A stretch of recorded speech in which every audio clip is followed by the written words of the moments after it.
Buenas tardes, hermanos, Dios los bendiga. Qué bueno que están escuchando este miércoles, este estudio bíblico que tendremos. Y vamos a empezar ahora una de 4 lecciones hablando de la doctrina de la salvación. Es muy importante, hermanos, y ahorita voy a hablar un poquito de la doctrina que constantemente estemos repasando y estudiando las doctrinas, que es lo que básicamente sostiene a nuestras creencias, nuestra fe, las enseñanzas. Vamos a ir a 2 de Timoteo, por favor, 4. La carta de Timoteo, capítulo 4, versículo del 1 al 4.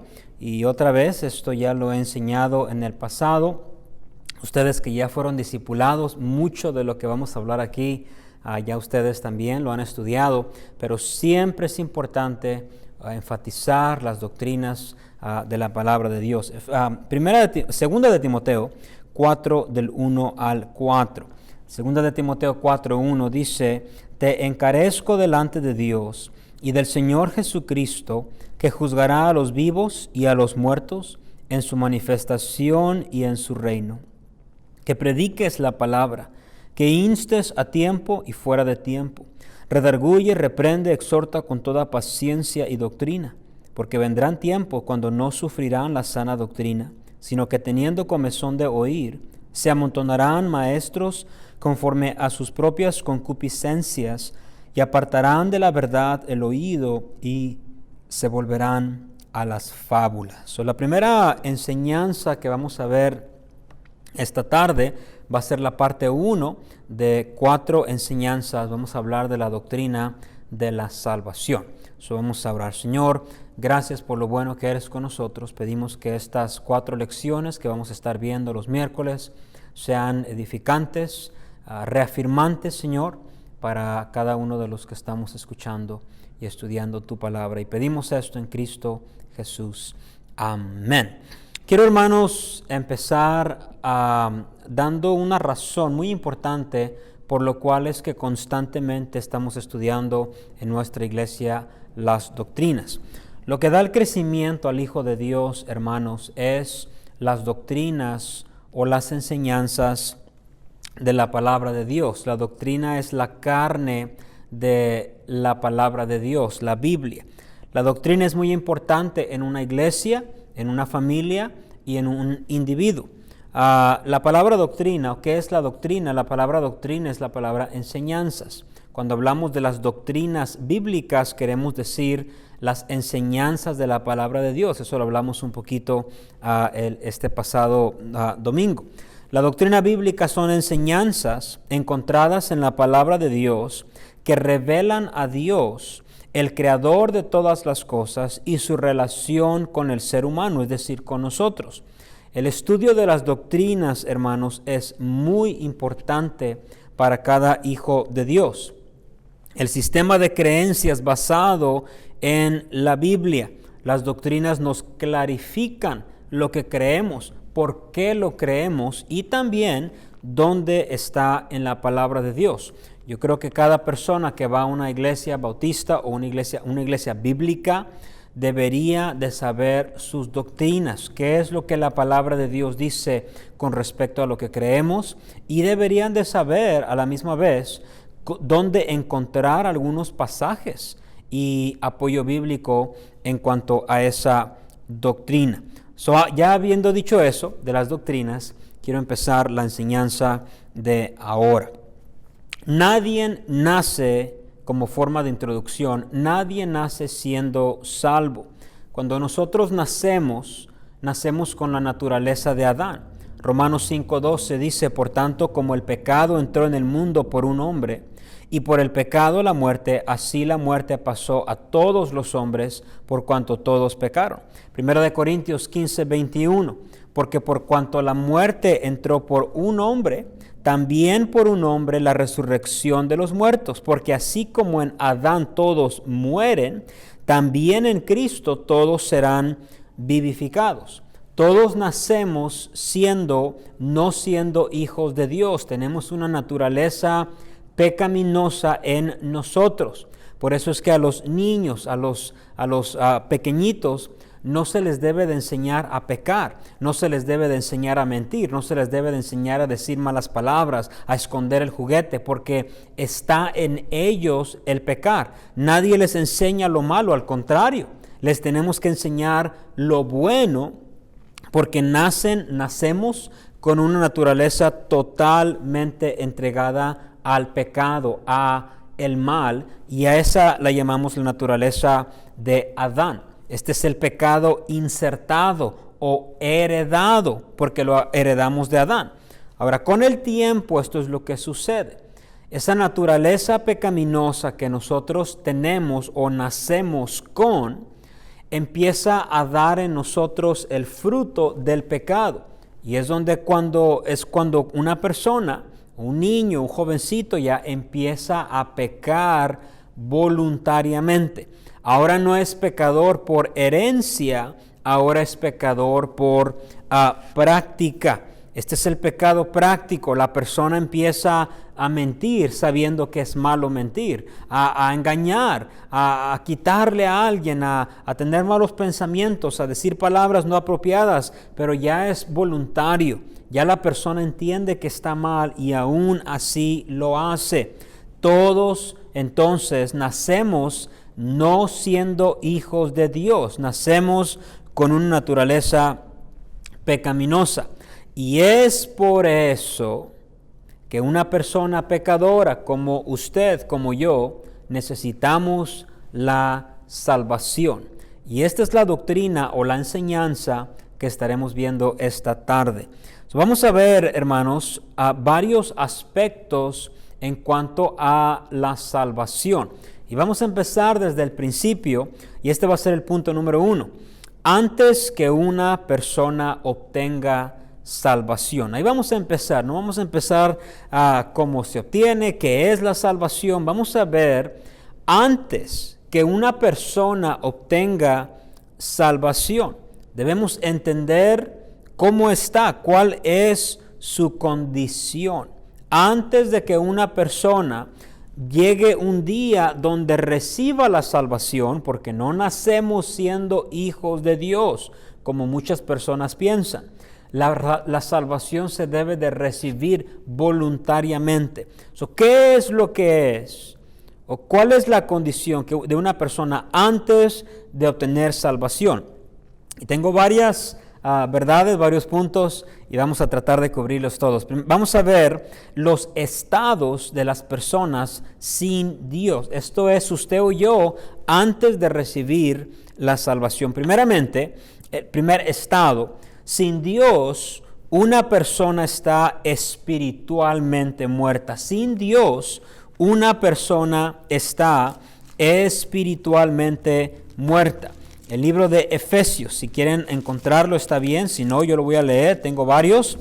Efesios 2:1 dice, y Él os dio vida a vosotros cuando estabais muertos en vuestros delitos y pecados. Antes de Cristo, antes de la salvación, una persona está espiritualmente muerta. No tiene deseos de buscar a Dios. Su espíritu está muerto hacia las cosas de Dios, vivo hacia las cosas del mundo. Sin Dios, una persona está espiritualmente muerta. Número 2, sin Dios, una persona está condenada. Sin Dios, una persona está condenada. Vean el libro de Juan. Otra vez se los voy a leer, si pueden encontrarlo o apuntarlo. Juan 3:18 dice, el que en Él cree, no es condenado. Pero el que no cree, ya ha sido condenado porque no ha creído en el nombre del unigénito Hijo de Dios. La condenación final por el pecado es el infierno.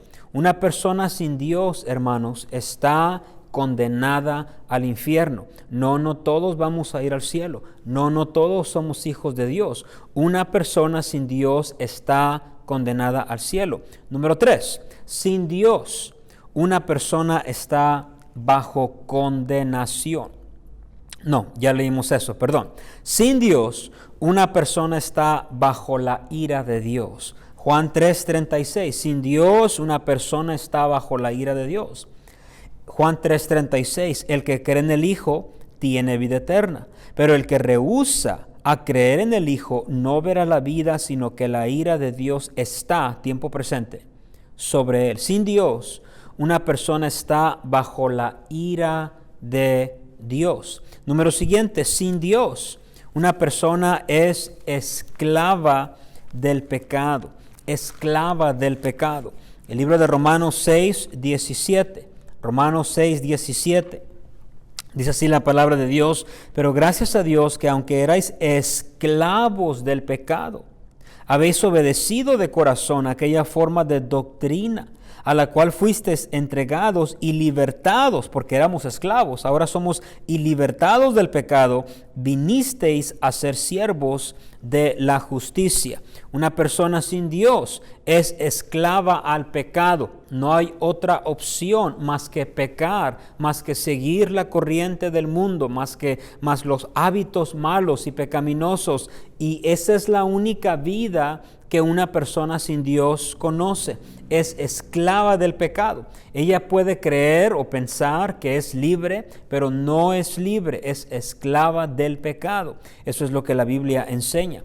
Una persona sin Dios también está perdida. Una persona sin Dios está perdida. Lucas 19:10. Lucas 19:10. Véanlo en sus Biblias o pueden escucharlo. Lucas 19:10. Porque el Hijo del Hombre vino a buscar y a salvar lo que se había perdido. Entonces, Cristo vino a buscar a los que estaban sin Él, estábamos perdidos. Una persona sin Dios está perdida. Y número último, una persona sin Dios está expuesta al lago de fuego. Apocalipsis 20:15 dice: y el que no se halló inscrito en el libro de la vida fue lanzado al lago de fuego, que es el infierno o la muerte segunda. El fin para una persona que muere sin Dios y que no recibe a Cristo en su corazón no es un purgatorio, no es un limbo, no es una reencarnación. La Biblia dice que es el lago de fuego. Una persona que muere sin Cristo en su corazón, sin la salvación, entonces dice la Biblia que es expuesta al lago de fuego. No hay forma que alguien pueda llegar al cielo sin obtener la salvación que Dios ofrece.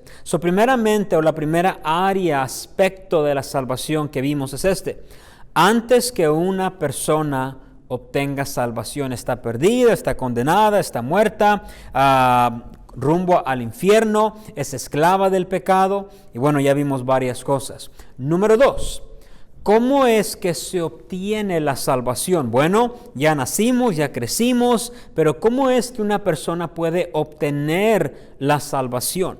Bueno, la salvación es algo que solamente Dios puede dar.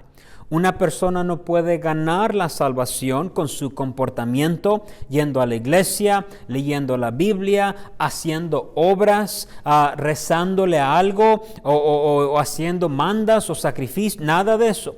La salvación fue proveída por medio del sacrificio que Cristo hizo en la cruz por nosotros. Dios, dice la palabra de Dios, que mostró su amor. Romanos 5:8, mas Dios muestra su amor para con nosotros, en que siendo aún pecadores, en otras palabras, sin Dios, pecadores, Cristo murió por nosotros. Romanos 5:8. Juan 3:16, porque de tal manera amó Dios al mundo sin Dios, amó Dios al mundo, que ha dado a su Hijo unigénito, para que todo aquel, cualquier persona, cualquier nacionalidad, cualquier persona que cree en Él, en Cristo, no se pierda. ¿No se pierda dónde? En el infierno, mas tenga vida eterna, donde obviamente en el cielo. No, Jesús no tenía que venir a salvarnos, pero Él quiso venir a salvarnos por amor, porque de tal manera, dice la palabra de Dios, amó Dios a este mundo. No amó a personas santas, perfectas, buscando a Dios. ¿Sabe a quién amó? A personas alejadas, a personas apartadas, enemigos, a personas sin Dios. Dios nos amó. ¿Y cómo es que se obtiene la salvación? Bueno, Cristo vino a morir por nosotros y Él ofrece salvación por medio de su muerte. Los pasos para la salvación son estos. Primeramente, uno tiene que invocar el nombre del Señor. Uno tiene que invocar el nombre del Señor. El libro de Romanos, capítulo 10, versículo 13, dice así la palabra de Dios. Porque todo aquel, otra vez, fíjense, todo aquel, cualquier persona, cualquier nacionalidad, no importa lo que ha hecho, qué pasado ha tenido, qué vida perversa o buena, todo aquel que invocare el nombre del Señor Jesús será salvo. Primeramente, el primer paso para poder ir al cielo, recibir a Cristo, uno debe de invocar el nombre del Señor. Tiene que haber un tiempo en la vida de la persona donde esta persona invoca el nombre de Cristo como su único Salvador personal. Esto lo hacemos por práctica, por medio de una oración, donde el pecador habla con Dios y le pide perdón por sus pecados, invoca el nombre de Cristo Jesús y se arrepiente de sus pecados. Primeramente, uno tiene que invocar el nombre del Señor. Número 2, uno tiene que confesar con la boca. Romanos 10:9, que si confesares con tu boca que Jesús es el Señor y creyeres en tu corazón que Dios le levantó de los muertos, serás salvo. ¿Salvo de dónde? De la condenación, del infierno. Dice la palabra de Dios que uno tiene que confesar con su boca. Esta decisión que yo hago por Dios tiene que ser confesada con la boca. Y la Biblia nos dice la razón. Vean el versículo 10. Porque con el corazón se cree para justicia, pero con la boca se confiesa para salvación. Es con la boca que uno admite o profesa, hace pública su decisión de fe.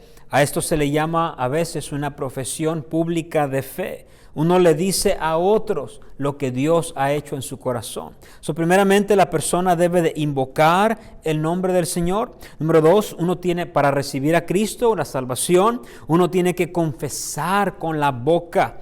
Y número 3, uno tiene que recibir a Jesús. Juan 1:12 dice, mas a todos los que le recibieron, a los que creen en su nombre, les dio potestad, el derecho, el privilegio, potestad de ser hechos. Fíjense la palabra que usa la palabra de Dios. Hechos hijos de Dios. Cuando uno recibe a Cristo, Dios nos hace porque no éramos. Por eso es que no todos los seres humanos somos hijos de Dios. Todos somos creación de Dios, pero no todos somos hijos de Dios. Hay una gran diferencia.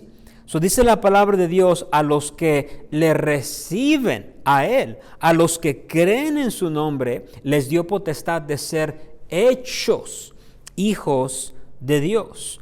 Uno se hace hijo de Dios al recibir y creer el nombre de Cristo Jesús. Antes, ya vemos dos áreas, antes que una persona obtenga salvación. Área número 2, ¿cómo es que se obtiene la salvación? Ahora, estamos viendo el pasado, el presente, el futuro, ¿se dan cuenta? Antes de la salvación, cómo se obtiene la salvación, y una vez que se obtiene la salvación, esta es la tercera área, y terminamos, lo que Dios hace al momento de la salvación. La salvación tiene en sí, podríamos decirlo así, dos aspectos. Todo depende de Dios, yo entiendo eso. Pero el ser humano, el hombre, la mujer, tiene que hacer su decisión por Dios. Antes que una persona obtenga salvación, ella tiene que reconocer que no tiene salvación para que pueda venir a la salvación. Ahora, una vez que recibe la salvación, ¿qué es lo que hace Dios en ese momento. Primeramente, Dios nos justifica gratuitamente. Dios nos justifica gratuitamente. Romanos 3:24 dice la palabra de Dios: siendo justificados gratuitamente por su gracia, mediante la redención que es en Cristo Jesús. Justificados quiere decir que somos declarados inocentes delante de Dios. Es un término legal. Somos justificados. El juez, que es Dios, nos declara inocentes por los méritos de su Hijo. Gratuitamente quiere decir sin costo alguno. Dios no cobra por sus servicios, por así decirlo. Dios no cobra por su perdón, lo hace gratuitamente. ¿Por qué? Bueno, ahí nos explica el versículo una vez más. A Romanos 3:24, siendo justificados gratuitamente, y aquí está, por su gracia. Dios, hermanos, nos ha justificado, nos ha declarado justos delante de Él, sin costo alguno, gratuitamente. ¿Y cómo se sucede esto? Bueno, por su gracia. La gracia es un favor inmerecido que Dios da al pecador. Entonces Dios lo hace al momento de salvación. Dios nos declara justos delante de Él. Dios nos justifica gratuitamente. Número 2, Dios nos lava de nuestros pecados. Dios nos lava de nuestros pecados. El libro de Apocalipsis 1:5 dice así: y de Jesucristo, el testigo fiel, el primogénito de los muertos y el soberano de los reyes de la tierra, al que nos amó y lavó de nuestros pecados con su sangre. Número 2, ¿qué hace Dios al momento de la salvación? Dios nos lava de nuestros pecados. ¿Con qué nos lava? Con su sangre preciosa. Dice, mediante su sangre. La Biblia dice que sin derramamiento de sangre no hay remisión, no hay perdón de los pecados. Es por eso cuando Cristo estaba en la cruz del Calvario, su sangre fue derramada. Los sacrificios en el Antiguo Testamento, ¿se acuerdan? La sangre de los corderos, de las ovejas, tenían que ser derramadas, de los machos cabríos. Todos esos sacrificios apuntaban al sacrificio final o último que Dios haría a su único Hijo. Y cuando Cristo estaba en la cruz, su sangre fue derramada. No fue cualquier sangre, fue la sangre del Hijo de Dios, una sangre divina. Y por medio de esa sangre divina, gloria a Dios, nuestros pecados son lavados. Al momento de la salvación, Dios lava nuestros pecados. Dios no cubre nuestros pecados como lo hacía en el Antiguo Testamento. Eran cubiertos hasta que Cristo muriera. Ahora, después de Cristo, del sacrificio que ha hecho, Dios no cubre los pecados, Dios lava nuestros pecados. Al momento de la salvación, Dios nos lava de nuestros pecados. ¿Qué hace también Dios? Dios escribe mi nombre en el libro de la vida. Dios escribe mi nombre en el libro de la vida. El libro de Apocalipsis 21:27, se lo voy a leer, Apocalipsis 21:27. No entrará en ella ninguna cosa inmunda o que hace abominación y mentira, sino solamente los que están inscritos en el libro de la vida del Cordero. ¿Saben? Cuando nosotros somos salvos, hay un libro en los cielos, el libro de la vida del Cordero. Y en ese libro, Dios apunta los nombres, nuestros nombres. Dios nos conoce por nombre, de los que hemos recibido su salvación. Dios escribe nuestro nombre. ¿Está su nombre escrito en el libro del Cordero? ¿Qué hace Dios al momento de la salvación? Dios nos adopta para ser de su familia. Dios nos adopta para ser de su familia. El libro de Efesios capítulo 1 y el versículo 5, dice: en amor, habiéndonos predestinado para ser adoptados hijos suyos por medio de Jesucristo. La palabra de Dios enseña, hermanos, que Dios, al momento de la salvación, Dios nos adopta. Romanos 8:14, porque todos los que son guiados por el Espíritu de Dios, estos son hijos de Dios. Pues no habéis recibido el espíritu de esclavitud para estar otra vez en temor, sino que habéis recibido el espíritu de adopción, por el cual clamamos, Abba, Padre. Romanos 8:14 y 15. Ahora somos miembros de la familia de Dios. Dios es nuestro Padre. Somos hermanos. Por eso nos llamamos hermanos, hermano, porque somos hermanos en Cristo. Somos de la familia de Dios. Somos adoptados a su familia. ¿Qué hace Dios al momento de la salvación? También Dios nos hace aceptos en Cristo Jesús. Somos aceptados. Efesios 1:6. Para alabanza de la gloria de su gracia, con la cual nos hizo aceptos en el amado. Amado con A mayúscula se refiere al Señor Jesucristo. Dice la palabra de Dios que cuando somos salvos, Dios nos acepta, nos hace aceptos, no por nuestros méritos, no por nuestra religión, no por nuestras obras. Nos acepta porque estamos en el amado, en Cristo Jesús. Dios nos hace aceptos, somos aceptados en su familia. ¿Qué hace Dios al momento de la salvación? Dios santifica a la persona. Dios santifica a la persona. Primera de Corintios 6:11. Dice la palabra de Dios. Y esto erais algunos, mas ya habéis sido lavados, ya habéis sido santificados, ya habéis sido justificados en el nombre del Señor Jesús y por el Espíritu de nuestro Dios. Cuando obtenemos salvación, Dios nos hace santos, nos santifica. Esta santificación en Cristo, hermanos, le llamamos la santificación posicional.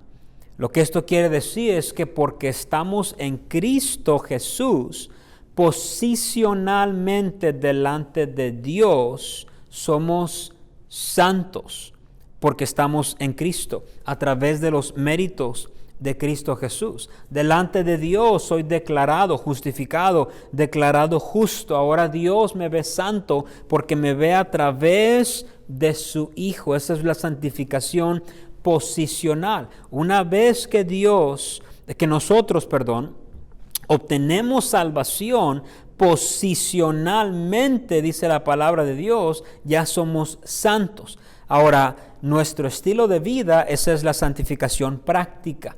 Esa es la batalla que tenemos todos los días y cómo el cambio que Dios que Dios hace en nuestras vidas, la manera de hablar, la manera de tratar. Esa es la santificación práctica. La santificación posicional es delante de Dios. La santificación práctica es delante de los hombres. La santificación posicional es segura porque Dios sabe que yo soy su hijo. La santificación práctica tiene que ser mostrada. Por eso Cristo dijo, vosotros sois la luz del mundo.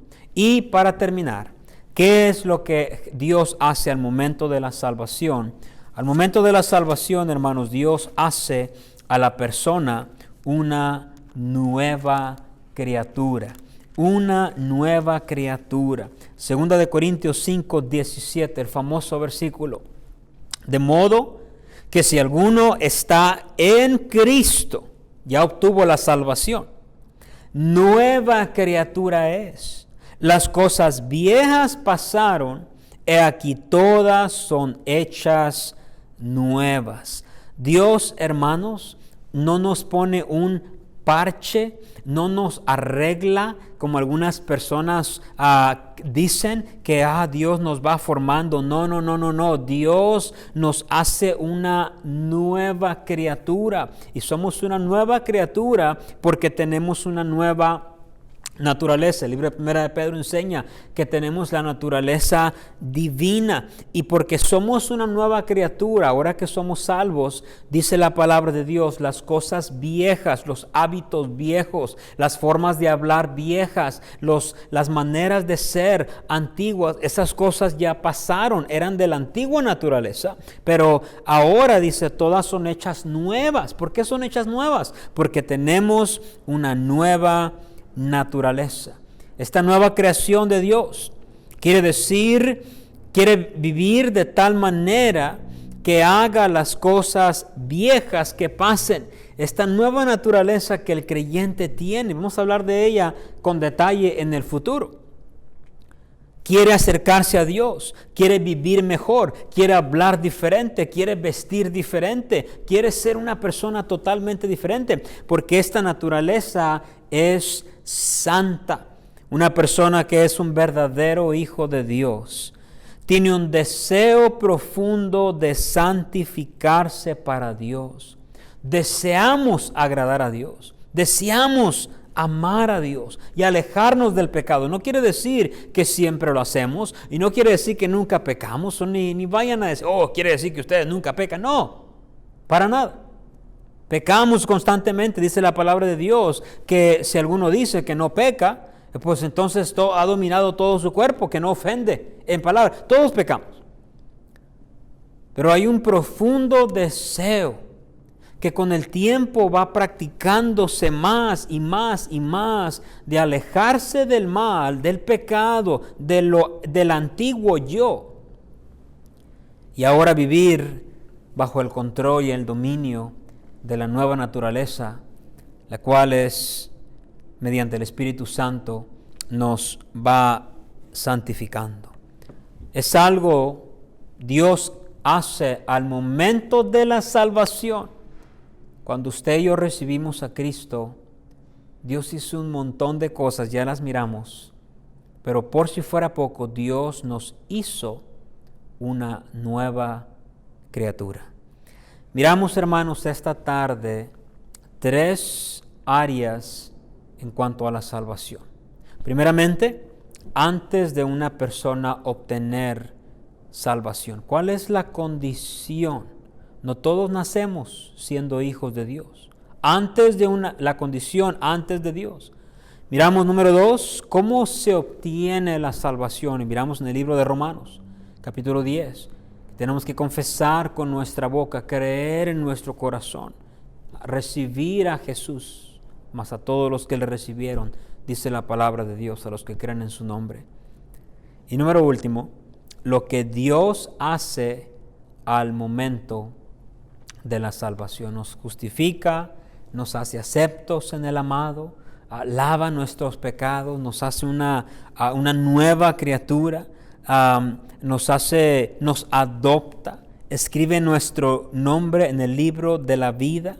Bueno, hermanos, esta doctrina, aunque es muy básica, entre paréntesis, es muy importante que estemos bien seguros acerca de la doctrina de la salvación. Y vamos a ver 3 lecciones más. Esta es la número 1 y ojalá haya sido edificación para usted. Si usted no conoce a Cristo, alguien está escuchando quizás que usted no ha recibido la salvación y usted no sabe, si usted muriera hoy, si usted no sabe que si usted muriera hoy, usted iría al cielo con Dios.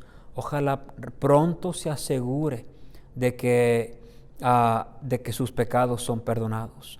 Y la palabra de Dios dice que como ya expliqué en el punto número 2, usted debe de confesar a Cristo, arrepentirse de sus pecados, pedirle perdón a Él, y Él está dispuesto a perdonarlo y a perdonarle. La Biblia dice, porque todo aquel que invocare el nombre del Señor será salvo. No pone condiciones, no pone límites, porque todo aquel. En otro pasaje la Biblia dice que Dios amó al mundo, a Juan 3:16, porque de tal manera amó Dios al mundo, que ha dado a su Hijo unigénito, para que todo aquel, cualquier persona que crea en Él, en Cristo, no se pierda, mas tenga vida eterna. Ojalá usted reciba, si no ha recibido a Cristo en su corazón, usted pronto lo reciba. Vamos a orar. Señor, gracias, Señor, por la la luz que podemos ver en tu palabra a través de estos versículos. Y cómo, Señor, desde antes de que seamos salvos ya estamos separados de ti. Y a través de tu Hijo nos acercaste, te recibimos y ahora somos salvos. Te pido, Señor, si hay alguna persona que no te conoce escuchando este video, te pido, Señor, que tú obres en su corazón para que pronto te confiesen, crean en su corazón, te reciban como su Salvador personal. Gracias, Señor, por habernos salvado a los que ya somos salvos. Gracias, Señor, porque podemos estar seguros en quien hemos creído. Y pedimos esto en Cristo Jesús. Amén. Bueno, hermanos, ojalá haya sido de bendición, de ánimo. A mí me encanta enseñar las doctrinas de la palabra de Dios. Y quiero recordarles nada más, hermanos, que el sábado tenemos ganancia de almas. Este sábado pasado tuvimos buen tiempo. Sábado a las 10 de la mañana. Nomás estamos saliendo en una hora. Vengan, hermanos, el sábado a las 10 de la mañana. Y también el domingo a las 10 de la mañana tenemos el servicio. Aquí vamos a estar ahora adentro y estamos pasando un buen tiempo también. Hermanos, nos vemos el sábado a las 10 para ganar almas y después el domingo para el servicio. Dios los bendiga, hermanos.